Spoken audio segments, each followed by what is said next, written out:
George Zimmerman is back in the news again, and it's, of course, no surprise to me. I figured by either this year or next year, he'll probably end up dead or in jail again. But as of right now, he's trolling the internet trying to sell the gun that he murdered Trayvon Martin with for $5,000. TMZ posted a story about it, so I'm going to go ahead and let you guys know what they have to say about it all. TMZ said, the handgun George Zimmerman used to take Trayvon Martin's life is now going to the highest bidder, and Zimmerman calls the weapon an American firearm icon. The Kel-Tec PF9 9mm is listed on gunbroker.com for what's touted as a single-day auction on Thursday. Opening bid is set at $5,000. Zimmerman's not shy about the gun's history either.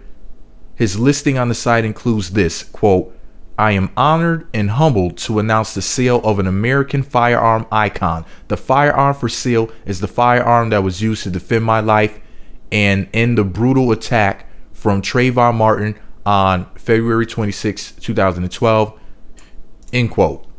Zimmerman was acquitted of murdering unarmed 17-year-old Trayvon. He claims he will use the money from the sale to oppose.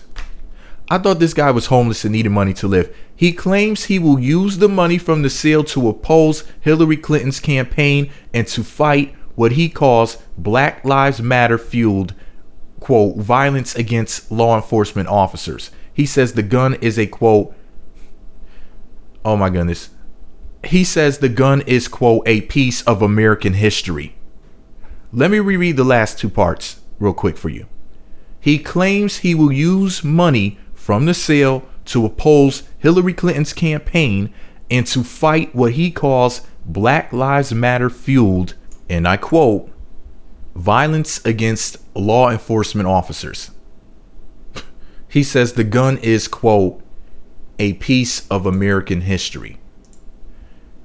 Now, I'm not trying to, say that I wish death on George Zimmerman or anything like that. But one of these days, this mofo is going to be a piece of American history himself. And the crazy thing about it is, just like how people celebrated the death of Trayvon Martin, that's the exact same thing that people were going to do when George Zimmerman passes away.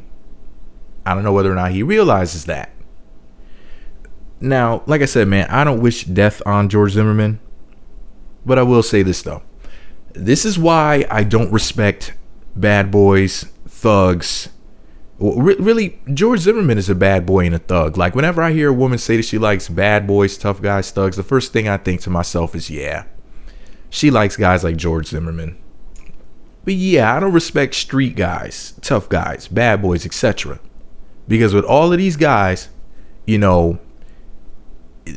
this guy is still walking around out in the street, hurting person after person after person, and trying to sell a gun that he murdered a child with. None of it surprises me. It just disgusts me that somebody like this is being viewed as being a hero. He's been donated, people have made donations in the hundreds of thousands to this guy.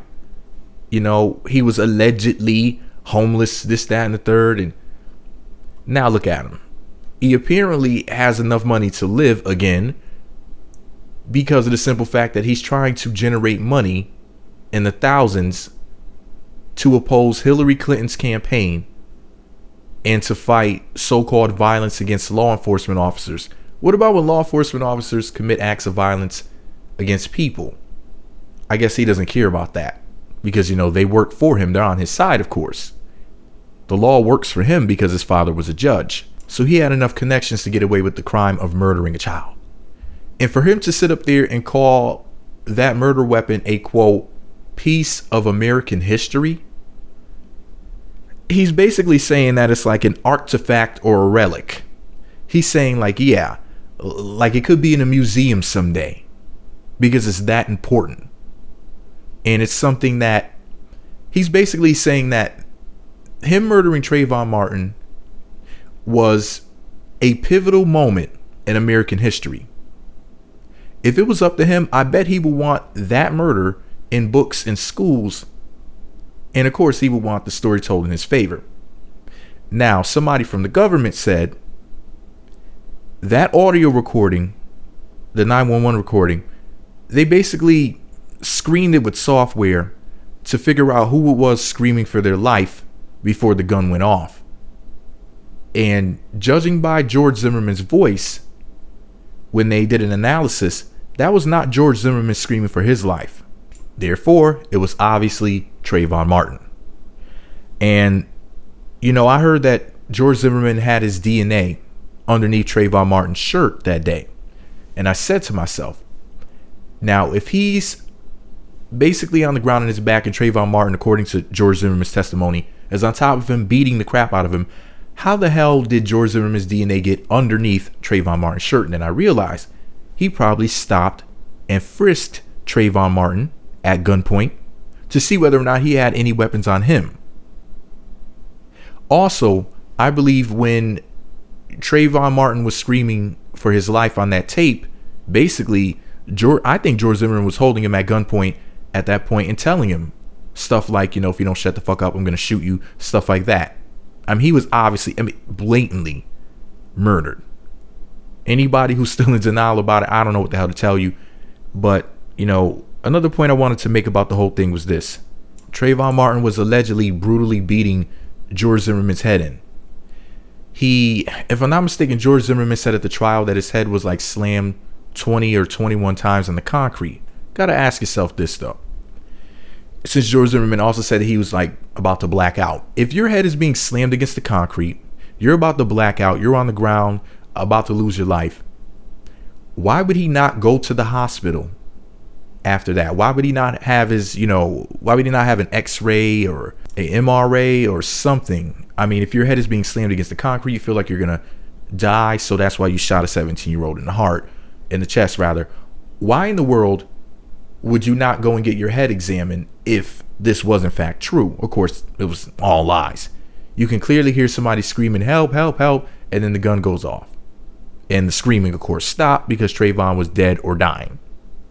But anyway, things are so crazy that despite George Zimmerman having at least 6 mugshots out there, despite the fact that he was in trouble before the Trayvon Martin thing, after the Trayvon Martin incident, murder, the simple fact that people will call Trayvon Martin a thug, even though George is the one with 6 mugshots, the one who's been accused time and time again of either committing violent acts or threatening violent acts against people. The simple fact that people are pretending that this guy is a hero and a nice person. Then they had the whole setup thing where, if I'm not mistaken, the police tipped him off when a family got into a car accident so that he could show up on the scene and help them before the police could even get there to make him look like a hero. This happened like right after the trial. That's really sick. And it just goes to show you how deep this thing really is. The fact that the police wanted George Zimmerman to have this positive image, have this positive light shine on him, despite what he did. Even if they don't care about Trayvon Martin being killed, they don't even care about their own people that he's threatening and whatnot. This is just sheer insanity. This white supremacy thing is really something else. And for any of you fools who don't think that George Zimmerman is white, remember his daddy is white. He's a Jew. And the name Zimmerman is Germanic. Okay? Now, I know his mother is Peruvian. A lot of people say she's Mexican. That's a lie. A lot of people say that his mother's a Mexican because, just because she's from South America, they just, by default, they call her a Mexican. Which sounds potentially racist. Sounds borderline racist to say something like that. Oh, she's from South America, she's a Mexican. Not funny to me. But anyways, the point is this, though. George Zimmerman has the complexion for protection. People are playing dumb. Nobody is this dumb to honestly believe that George Zimmerman is innocent at this point. I just hope that justice someday ensues. I hope he slips up. I hope something is discovered. I hope something happens that will reveal what really happened that night. I hope there's some recording, some video, something that somebody has, but it never came out. And the police didn't have the chance to confiscate it to cover up what truly happened that day. And I hope the information comes out. I hope it comes out soon. Hope he goes to jail for the rest of his life. But anyways, this is all my opinion. Let me know what you think about it all below. Be sure to subscribe to the Meat Magazine YouTube channels. Visit meatmagazine.blogspot.com and follow me on Twitter at Meat Magazine. Shame on you, Zimmerman. Shame on you. And for the record, that gun he's trying to sell for $5,000 plus, because remember, the auction started at $5,000. I went and found one similar to the one that he was trying to sell, the same model. This one was green, for the record. So sometime when a gun isn't black, silver, nickel plate, or whatever, sometimes they charge more for custom colors or alternative colors. But but this was a green one. And the person on the same website, gunbroker.com, was selling that firearm, same model, for like $250. That's where the bidding started. So let's get this straight. Let's say, for example, that person's gun was used, and that's why it was only $250. Let's just say that the gun is, a $500 piece. Just for example. To drive the price up 10 times, or maybe even more than 10 times, that just lets you know that there's definitely a market for something like that. It just lets you know that there's a lot of white supremacists out here. The fact that people donated hundreds of thousands of dollars to him beforehand, and then now this, the fact that he thought that he could go on the internet and sell a gun for $5,000 that isn't even worth $1,000, because it has that much meaning to some very evil, corrupted, sadistic people. But anyway, I digress. This is all my opinion. Let me know what you think about it all below. Be sure to subscribe to the Meat Magazine YouTube channels. Visit meatmagazine.blogspot.com. Follow me on Twitter at Meat Magazine and on Google Plus at Meat Magazine 7.